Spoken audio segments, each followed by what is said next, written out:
സമയത്തിനകം പുത്തുമലയിൽ സംസ്കാരമുണ്ടാകും. തിരിച്ചറിയാനാകാതെ പോയ മൃതദേഹം സംസ്കരിക്കും. ഒപ്പം ശരീരാവശിഷ്ടങ്ങളും ലഭിച്ചിട്ടുണ്ട്. 3 മണിക്ക് സർമ്മമത പ്രാർത്ഥനയോടെയാകും ഈ ചടങ്ങുകൾ എന്നുള്ളതാണ്. 200 കുഴിമാടങ്ങളാകെ എടുത്തിട്ടുണ്ട്. അങ്ങോട്ടേക്ക് മൃതദേഹം എത്തിക്കുന്നത് CHCയിൽ നിന്നാണ്, മേപ്പാടി CHCയിൽ നിന്നാണ്. അവിടെ നിന്ന് ഷഹദ് റഹ്മാൻ ഞങ്ങളുടെ പ്രതിനിധി വിവരങ്ങളുമായി. ഷഹദ്, പോസ്റ്റ്മോർട്ടമൊക്കെ പൂർത്തിയാക്കി അങ്ങോട്ടേക്ക് മൃതദേഹം എത്തിച്ചിട്ടുണ്ടോ? ഇക്കുറി കൂടുതൽ മൃതദേഹമുണ്ട്. ഇന്നലെ നമ്മൾ കണ്ടതുപോലെയല്ല. 31 മൃതദേഹവും 158 ശരീരാവശിഷ്ടവും എന്നാണ് നേരത്തെ മന്ത്രി പറഞ്ഞത്. ഇതിൻ്റെ എല്ലാ നടപടിക്രമങ്ങളും ഒക്കെ പൂർത്തിയായിട്ട് മൃതദേഹം അങ്ങോട്ട് എത്തിച്ചോ? ഇത് ഏത് തരത്തിൽ പുത്തുമലയിലേക്ക് എത്തിക്കാനാണ്?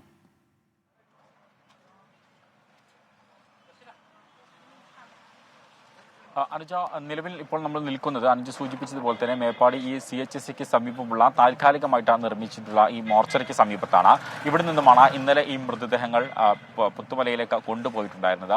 ഇപ്പോൾ നമ്മൾ ഇവിടുത്തെ ആരോഗ്യ പ്രവർത്തകരുമായി സംസാരിച്ചപ്പോൾ നമുക്ക് മനസ്സിലാക്കാൻ സാധിച്ചിട്ടുള്ളത് ഇവിടെ ഇപ്പോൾ സൂക്ഷിച്ചിരിക്കുന്നത് 3 മൃതദേഹങ്ങളാണ്. ഈ 3 മൃതദേഹങ്ങളുടെ പോസ്റ്റ്മോർട്ടം നടപടികൾ ഇതിനോടകം തന്നെ പൂർത്തിയായതാണ്. പിന്നീട് ഒരു മൃതദേഹം കൂടി ഇപ്പോൾ എത്തിയിട്ടുണ്ട്. അത് അല്പസമയം മുൻപ് വന്നിട്ടുള്ള ഒരു മൃതദേഹമാണ്. അതിൻ്റെ പോസ്റ്റ്മോർട്ടം നടപടികൾ ഇപ്പോൾ നടന്നുകൊണ്ടിരിക്കുകയാണ് എന്നുള്ളതാണ് മനസ്സിലാക്കാൻ സാധിക്കുന്നത്. പക്ഷേ നിലവിൽ അത് കൊണ്ടുപോകാനുള്ള അനുമതി ഇതുവരെ ലഭിച്ചിട്ടില്ല. ഒരു പക്ഷേ അത് ലഭിക്കാനുള്ള സാധ്യതയുണ്ട് എന്നൊരു കാര്യമാണ് അല്പം മുമ്പ് ആരോഗ്യ പ്രവർത്തകരുമായിട്ട് നമ്മൾ സംസാരിക്കുമ്പോൾ നമുക്ക് മനസ്സിലാക്കാൻ സാധിച്ചിട്ടുള്ളത്. നിലവിൽ 3 മൃതദേഹം ഇവിടെയുണ്ട്. അതിൽ 3 മൃതദേഹങ്ങളുടെ പോസ്റ്റ്മോർട്ടം നടപടികൾ പൂർത്തിയാക്കിയിട്ടുണ്ട്. അതുമായി ബന്ധപ്പെട്ട് സർക്കാർ ഉത്തരവും പുറത്തിറങ്ങിയിട്ടുണ്ട്. ഈ 3 മൃതദേഹങ്ങൾ ഇന്ന് സംസ്കരിക്കാം എന്നുള്ളത്. 4ാമത്തെ മൃതദേഹം അല്പസമയം മുൻപാണ് വന്നിട്ടുണ്ടായിരുന്നത്. ആ മൃതദേഹം പോസ്റ്റ്മോർട്ടം നടപടികൾക്ക് വേണ്ടി കയറ്റിയിട്ടുണ്ട്. പക്ഷേ നടപടി പൂർത്തിയായിട്ടില്ല. എങ്കിലും അല്പസമയത്തിനകം ഇവിടേക്ക് എത്തിക്കുമെന്ന് മനസ്സിലാക്കുന്നു. അതുപോലെ തന്നെ 200ഓളം, അതായത് 200 ശരീര ഭാഗങ്ങളാണ് ഇവിടെ സൂക്ഷിച്ചിരിക്കുന്നത്. പക്ഷേ നിലവിൽ ഈ ശരീരഭാഗങ്ങൾ കൊണ്ടുപോകാനുള്ള അനുമതി ഇതുവരെ സർക്കാരിൻ്റെ ഭാഗത്തു നിന്നും ലഭിച്ചിട്ടില്ല. നിലവിൽ ആ അനുമതി ലഭിക്കാൻ വേണ്ടിയിട്ട് ഇപ്പോൾ ജില്ലാ കളക്ടർ ശ്രമിക്കുന്നുണ്ട് എന്നുള്ളതാണ് മനസ്സിലാക്കാൻ സാധിക്കുന്നത്. സബ് കളക്ടർ ഇതുമായി ബന്ധപ്പെട്ട് ജില്ലാ കളക്ടറുമായി ആശയവിനിമയം നടത്തുകയും ചെയ്യുന്നുണ്ട്. നിലവിൽ അതിലുള്ളൊരു സാങ്കേതികത്വം എന്ന് പറയുന്നത് പ്രധാനമായിട്ടും ഇപ്പോൾ ഇവിടെ സൂക്ഷിച്ചിരിക്കുന്ന ഈ ശരീരഭാഗങ്ങൾ ഒന്ന് തന്നെ 2 രീതിയിലായിട്ടാണ് ഇപ്പോൾ പൊതിഞ്ഞിരിക്കുന്നത്. അപ്പോൾ ഒരു ശരീരത്തിൻ്റെ ഏതെങ്കിലും ഒരു ഭാഗം കണ്ടു കിട്ടിയാൽ അതൊരു മൃതദേഹമായിട്ടാണ് നിലവിൽ കണക്കാക്കുന്നത്.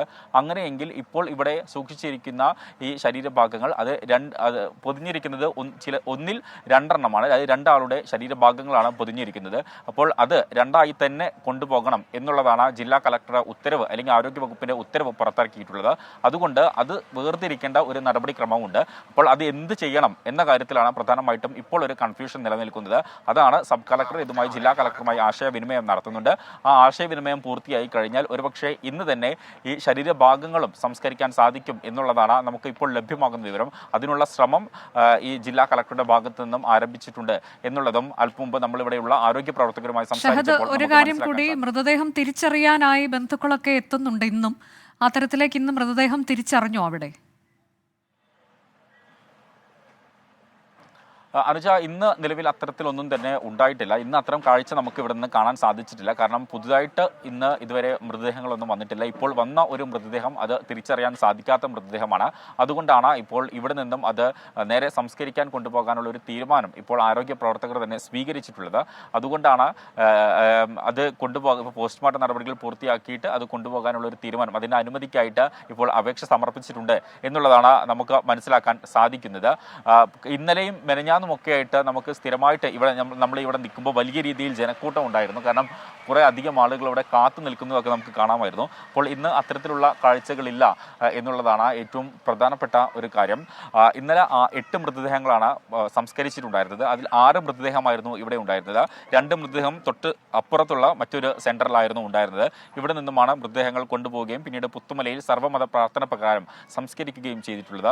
ഇന്നലെ 9 മൃതദേഹമാണ് സംസ്കരിക്കാനിരുന്നത്. പക്ഷേ അവസാന നിമിഷം ബന്ധുക്കളെത്തി ഒരു മൃതദേഹം തിരിച്ചറിഞ്ഞു. അങ്ങനെ 8 മൃതദേഹം ഇന്നലെ കൂട്ടമായി സംസ്കരിച്ചു. ഇന്നിപ്പോൾ കൂടുതൽ മൃതദേഹമുണ്ട്. 31 മൃതദേഹവും 158 ശരീരാവശിഷ്ടങ്ങളും. അത് മേപ്പാടി CHCയിൽ നിന്നാണ് കൊണ്ടുപോകുന്നത്. അവിടെ പോസ്റ്റ്മോർട്ടം നടപടിക്രമങ്ങൾ പുരോഗമിക്കുന്നു. ശരീരാവശിഷ്ടങ്ങൾ വിട്ടു നൽകുന്നതിലൊക്കെ ചില സാങ്കേതിക നടപടിക്രമങ്ങൾ കൂടി പൂർത്തിയാക്കാനുണ്ട് എന്ന വിവരമാണ് ഷഹദ് റഹ്മാൻ മേപ്പാടി CHCയിൽ നിന്ന് നൽകിയത്.